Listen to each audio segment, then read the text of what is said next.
Hi and welcome to the second session of the introductory Amaris courses for testers.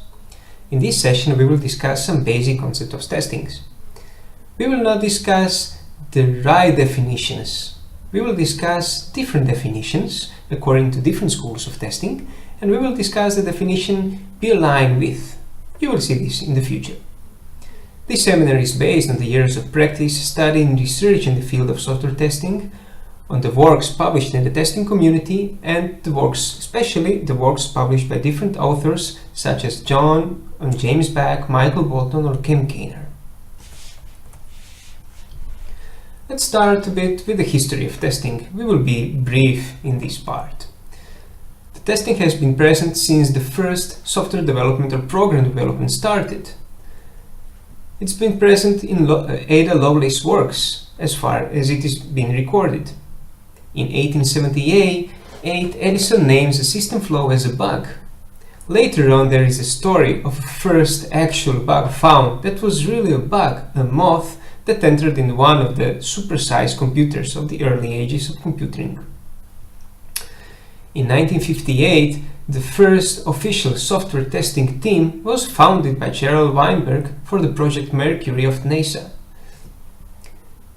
Future works set the basis of testing as we know it today and starts evolving as the software development evolves.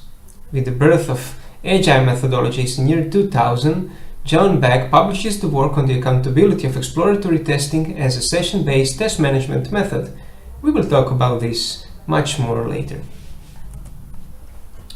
Let's talk about the schools of testing now. What is all these schools of testing? Well, if you ask some of the analytical or standard for factory-based schools, they will say, no, there is no such thing as schools of testing.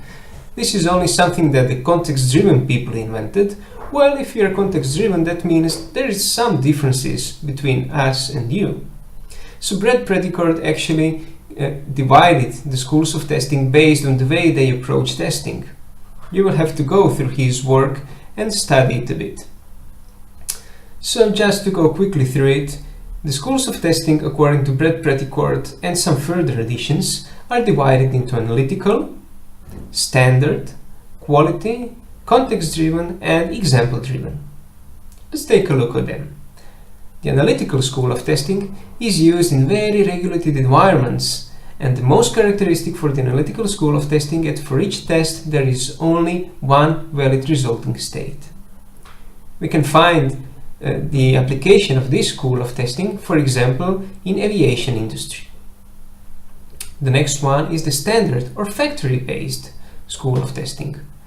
It is based on the factory model in which every step is detailed and every person in the chain of testing does only one thing.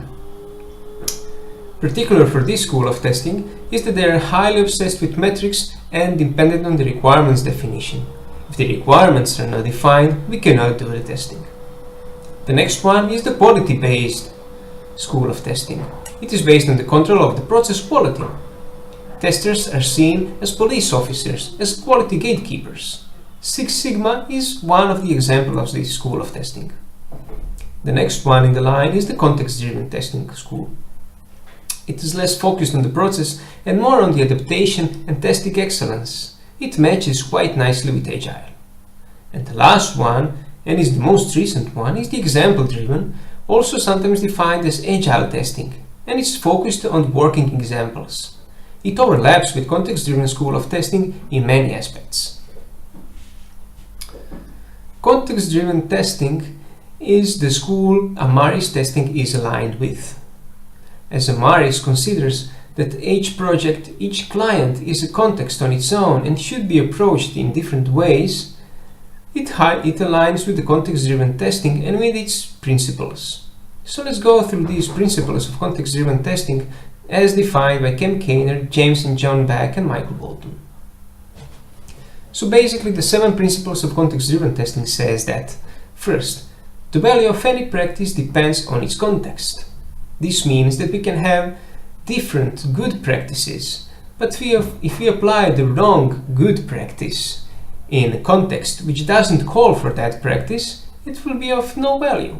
If we try to perform lots of checks automation in a project which has a very short delivery process and life, it's quite pointless and useless. The next one says that there are good practices in context, but there are no best practices. The word best is quite important here. Lately, people are saying that, well, best, good, it's all semantics.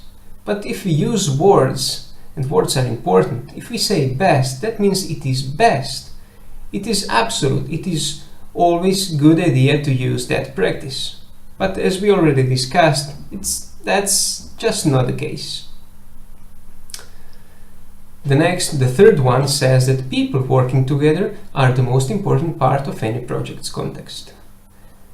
At the end, it's people who develop, it's people who code, it's people who test, it's people who deploy the software, and it's people who are using the software.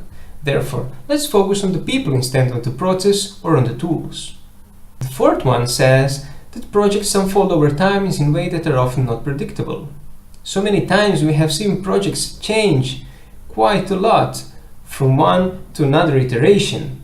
Especially this is the case in today's situation where the time to market is essential for each project.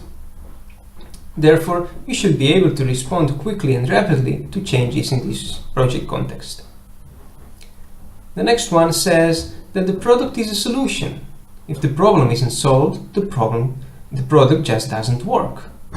So no matter how good you implement your product, if it doesn't solve a problem, well, it's quite useless. Testing is about asking if we are building the right thing. The next one says that good software testing is a challenging intellectual process. This means that the good software testing is not just going through an Excel sheet and marking OK or not OK for each of the predefined tests. Testing is a challenging and it's intellectual process. Therefore, we developed these courses and we are doing these courses for you.